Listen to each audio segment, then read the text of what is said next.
Friends, welcome to my YouTube channel. MTH102 का lecture number 36 है, जिसमें आप स्टैटिस्टिक्स को स्टडी करेंगे। तो फर्स्ट ऑफ ऑल, अगर आपने पहले स्टैटिस्टिक्स नहीं पढ़ी हुई तो आप इसको फोकस करें। बहुत आसान जो है ना वो कॉन्सेप्ट है। सबसे पहले है कि स्टैटिस्टिक्स होता क्या है। तो स्टैटिस्टिक्स हमारे पास एक ऐसा मेथड होता है जिसमें हम देखते हैं कि हमने डाटा को कलेक्ट किया है, कैसे उसको कलेक्ट करना है, कैसे उसको तरतीब देनी है, कैसे फिर हमने उस डाटे को ऑब्जर्व करना है, जो हमारे पास न्यूमेरिकल इंफॉर्मेशन आएगी। तो इन सब को जब हम देखते हैं ना कलेक्टिवली, उसको कहते हैं स्टैटिस्टिक्स। बेसिकली क्या कॉन्सेप्ट है इसका कि जब डाटे को हम कलेक्ट करते हैं, फिर हम उसको ऑर्गेनाइज करते हैं और फिर उसको एनालाइज करते हैं कलेक्टिवली, तो वो हमारे पास होता है statistics. Pieces of numerical and non numerical information are called data. तो भाई डाटा आपके पास क्या होता है? डाटा हमारे पास रॉ फॉर्म में डाटा होता है। इंफॉर्मेशन जब इसको कुछ प्रोसेस नहीं किया होता तो वो आपके पास होता है डाटा। ठीक है, तो in order to collect data you need to observe और measure some property. This property is called variable. कहते हैं कि जब आपने डाटे को कलेक्ट करना है ना, तो आपको क्या ऑब्जर्व करना पड़ेगा, कुछ उसकी डाटे की प्रॉपर्टीज देखनी पड़ेंगी कि वो डाटा जो है ना वो किस तरह का डाटा है, क्या उसमें आपने इंफॉर्मेशन रखी हुई है, उसको किस तरीके से हम ऑर्गेनाइज करेंगे। तो वो जो आपके पास होता है ना ऑब्जर्व करने के लिए जो प्रॉपर्टी दी जाती है, वो आपके पास होता है वेरिएबल।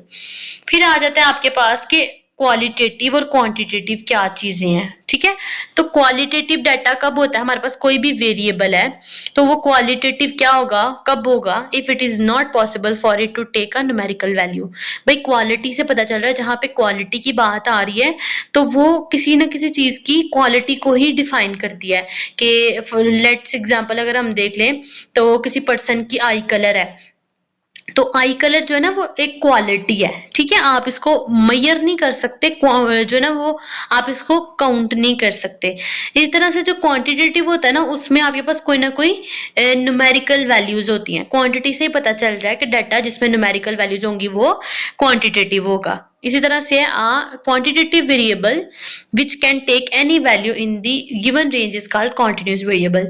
अच्छा, तो आप देखिए कॉन्टिन्यूस वेरिएबल क्या होता है। आपके पास न्यूमेरिकल वैल्यूज हैं और आप उसको जो है ना वो आपने एक रेंज सेट कर दिया है कि भाई जो हम वैल्यूज लेंगे ना वो 0 से लेके 1 के दरमियान होनी चाहिए। तो अब 0 से 1 के दरमियान आप एक कॉन्टिन्यूस सीक्वेंस के साथ वैल्यू लेते हो ना, 0 से 1, क्योंकि आपकी लिमिट 0 से 1 है। उसमें से जब आप कोई पॉइंट सेलेक्ट करते हैं ना, तो वो आपके पास क्या होगा, एक कॉन्टिन्यूस वेरिएबल बनेगा कि भाई ये गिवन रेंज थी और उसी में से ही डाटे को सेलेक्ट किया गया। ठीक है, फिर क्या कहते हैं, a quantitative variable which has clear steps between its possible values is called discrete variable. अच्छा, आपको मैं कॉन्टिन्यूस और डिस्क्रीट का अगर सिंपल सा कॉन्सेप्ट समझाऊं तो वो ऐसे है कि डिस्क्रीट में जो है ना वो आपके पास एक पूरी वैल्यू आती है, जैसे 1 2 3। तो ये आपके पास एक सीक्वेंस ऑफ स्टेप बनता है, या फिर आपके पास इंटरवल है वो 2 से 4 4 6 8 10। तो ये आपके पास दो दो के हिसाब से इंटरवल चल रहा है। लेकिन अगर हम कॉन्टिन्यूस की बात करें तो उसमें वैल्यू क्या होगी, कहीं पे ब्रेक नहीं होगी वैल्यू। अगर 2 है ना तो 1 है, लेट्स सपोज, तो 1 में 1.1 भी जो है ना वो वैल्यू आपके पास कॉन्टिन्यूस में आएगी, 1.2 वैल्यू कॉन्टिन्यूस में आएगी। जबकि आपके पास डिस्क्रीट में ऐसा नहीं है। डिस्क्रीट में आपके पास कोई भी पॉइंट वाली वैल्यू नहीं होती, बल्कि आपके पास exact value step by step आ रही होती है। होप आपको इसकी समझ आ गई होगी। फिर आता है डिस्क्रिप्टिव स्टैटिस्टिक्स क्या होता है। तो ये आपके पास ना कुछ स्टैटिस्टिक्स की टाइप्स हैं। डाटा किस किस टाइप का हो सकता है ना, आप उसको ऑब्जर्व कर रहे हो, एनालाइज कर रहे हो। तो डिस्क्रिप्टिव जो स्टैटिस्टिक्स होता है comprise those methods concerned with collection and describing a set of data so as to yield meaningful information. भाई कहते हैं आप डाटे को जो है ना वो कंप्राइज करते हो ताकि बस आप उसमें वो वाला डाटा लेते हो जो आप कंसर्न कर रहे हो, जिसकी आपको जरूरत है। ठीक है, फिर आप उस डाटे को कलेक्ट भी करते हो और उस डाटे को आप मीनिंगफुल इंफॉर्मेशन में भी कन्वर्ट करते हो। एग्जाम्पल देखिए, इन्होंने आपको ये समझाया है कि summarised large amount of data collected from the pool games of 2011 cricket world cup to provide in immediate meaningful information concerning to performance of each team। अब आप देखें यहाँ पे इन्होंने क्या किया है, ग्रुप ए जो दिया हुआ है उसमें उन्होंने टीम्स भी बता दी हैं और कितने मैचेस खेले, कितने जो है ना वॉन किए, वो सारा कुछ। अभी ये जो सारा डाटा उन्होंने आपको दिया ना, ये डिस्क्रिप्टिव डाटा है। अब जब आप इस डाटे को देखते हो तो क्या आप नहीं बता सकते कितने मैचेस थे जो पाकिस्तान ने खेले, कितने उसमें से वॉन किए, कितने लॉस शिफ्ट हुए हैं और कितने टाई हुए हैं। ये बेसिकली जिस इस तरह की इंफॉर्मेशन होती है ना, जिससे आप समराइज कर लेते हो डाटे को। आप कह लें कि बने बनाए डाटे को आप सिर्फ ऑब्जर्व करते हो और आपको फौरन से पता चल जाता है। अब आपको इसके लिए अलग-अलग जगह से डाटा कलेक्ट नहीं करना पड़ रहा। तो ये आपके पास जो फॉर्म है डाटे की, वो डिस्क्रिप्टिव होती है, ठीक है।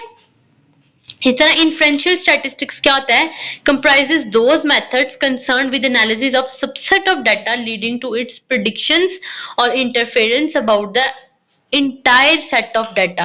भाई इसमें हम क्या करते हैं, इन्फ्रेंशियल स्टैटिस्टिक्स में आप डाटे को जब एनालाइज करते हो तो डाटा मोस्टली ऐसा होता है कि आप कोई ना कोई चीज प्रिडिक्ट कर रहे हो, यानी कि आप एग्जैक्ट नहीं बता रहे, आप जो है ना वो एस्टिमेट कर रहे हो, डाटे को अंदाजा लगा रहे हो। जैसे ये देखें, कहते हैं एग्जांपल है, suppose we collect data from 30 years regarding the average rainfall in the month.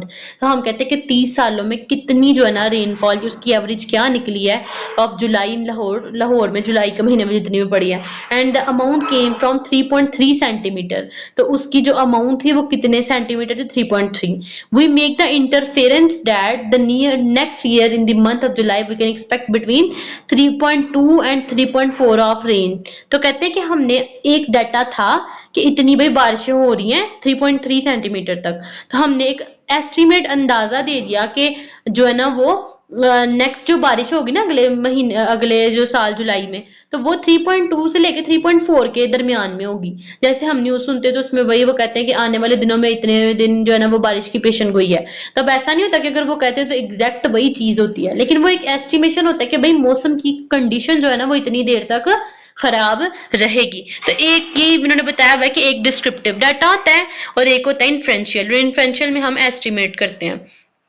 फिर आता है how where can statistics contribute, कहाँ कहाँ पे इस्तेमाल होता है स्टैटिस्टिक्स। बिजनेस में आप इंडस्ट्रीज में स्टैटिस्टिक्स इस्तेमाल कर रहे हो, तो स्टैटिस्टिक्स कब इस्तेमाल होता है, लेट सपोज बिजनेस में कोई बंदा कोई मैन्युफैक्चरिंग का काम कर रहा है, इंपोर्ट एक्सपोर्ट कुछ भी, जब वो बंदा ऑर्डर लेता है तो उसने जो जिस पर्सन ने उसको दिया है वो उसको एक जो है ना वो समरी भी बना कर देता है। अच्छा इतना जो आप ले रहे हो, लेट सपोज अगर हम बात करते हैं एक्सपोर्ट कर रहे हैं और जो है ना वो जो उनकी डिमांड है, जो उनकी प्रोडक्ट है, उसमें उनको जो साइज है वो लार्ज भी चाहिए, एक्सेल चाहिए या मीडियम चाहिए, ये सारा कुछ, तो वो समराइज करके उस एक समरी बना देगा, तो उससे इजीली होगा डाटा को एक्सेस करना। तो ये जो सारी समरी बनती है ना, ये हमारे पास स्टैटिस्टिक्स के थ्रू हम करते हैं, ठीक है।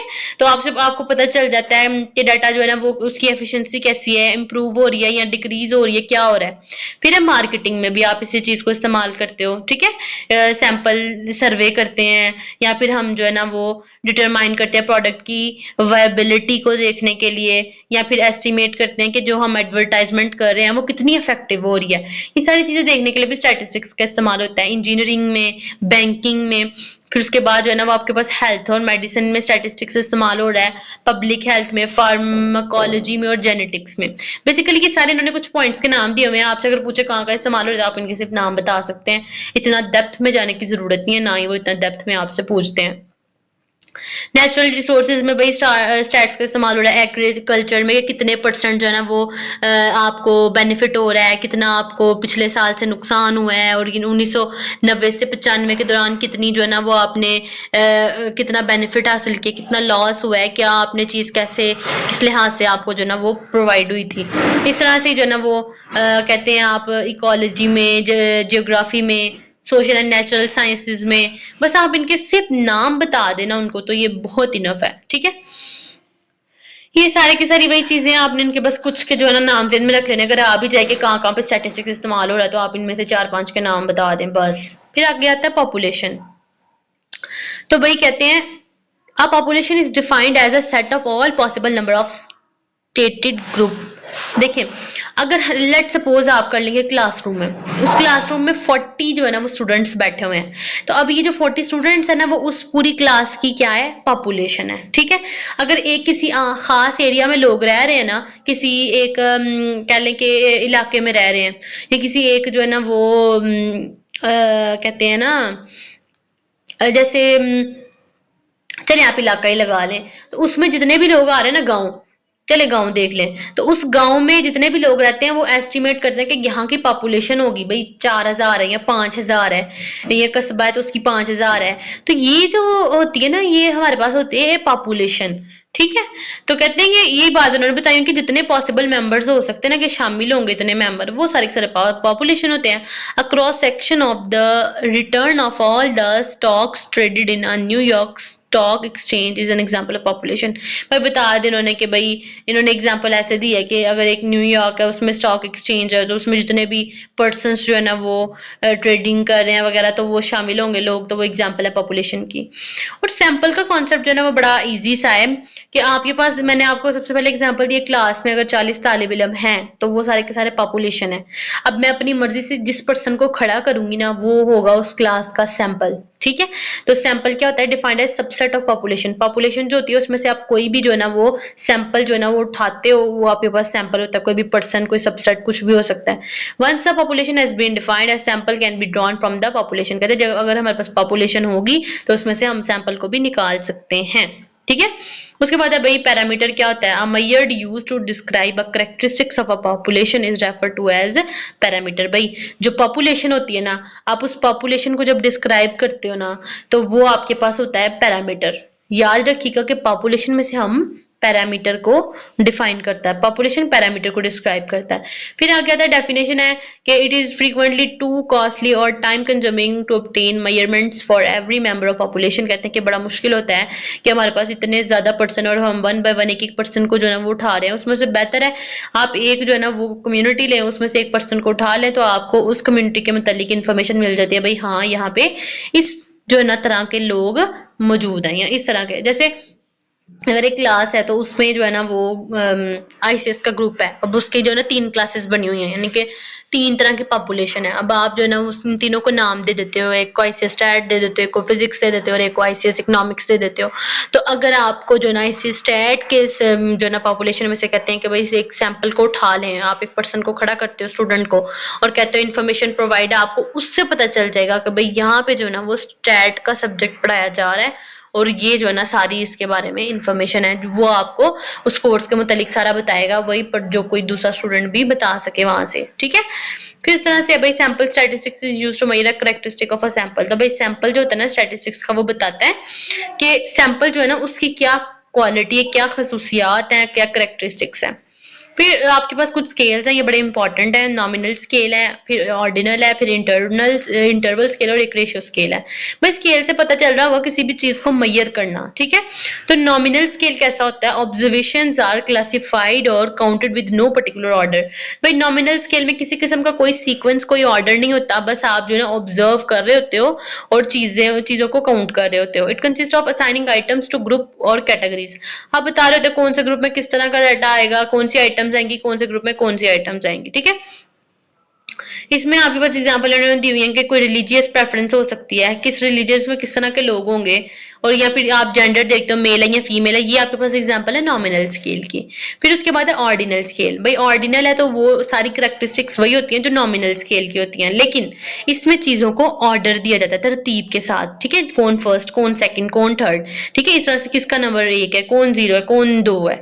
तो ये जो एक आपके पास कैटेगरी बन जाती है ना ऑर्डर के सीक्वेंस के साथ, वो ऑर्डिनल स्केल होता है। फिर आता है इंटरवल स्केल। तो भाई the scale provide ranking and assurance और that differences between scales values are equal. भाई आपके पास इंटरवल स्केल में बताया जाता है कि जो आप ऑर्डर दे रहे हो ना, रैंकिंग कर रहे हो डिफरेंसेस के बीच में, वो सारी की सारी वैल्यूज है ना वो इक्वल हो। ठीक है। जैसे difference make sense but ratio doesn't.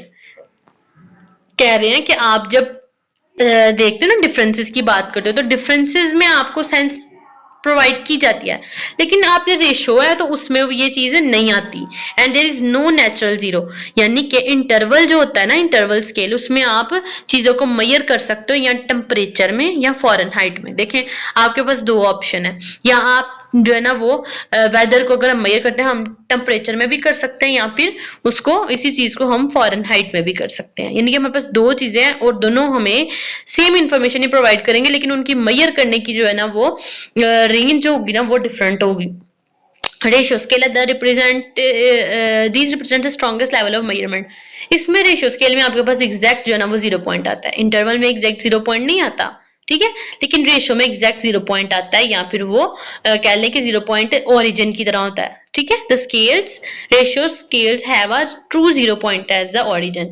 जैसे आपके पास हाइट है किसी पर्सन की, तो वो 5.2 है तो उसको हम 5.2 ही कहेंगे, 5 है तो वो 5 ही देगी। इनके हम पॉइंट के बाद भी बता रहे हैं कि भाई इतनी इसकी आ रही है, जितनी है उतनी आप बता रहे हो। वेट है किसी का 40 kg है या 40.5 kg है, जो भी आप उस तरह से बताएंगे। एज, लेंथ की सारी एग्जांपल्स है रेशियो स्केल की। तो ये था हमारे पास लेक्चर नंबर 37 होप्स 36 सॉरी।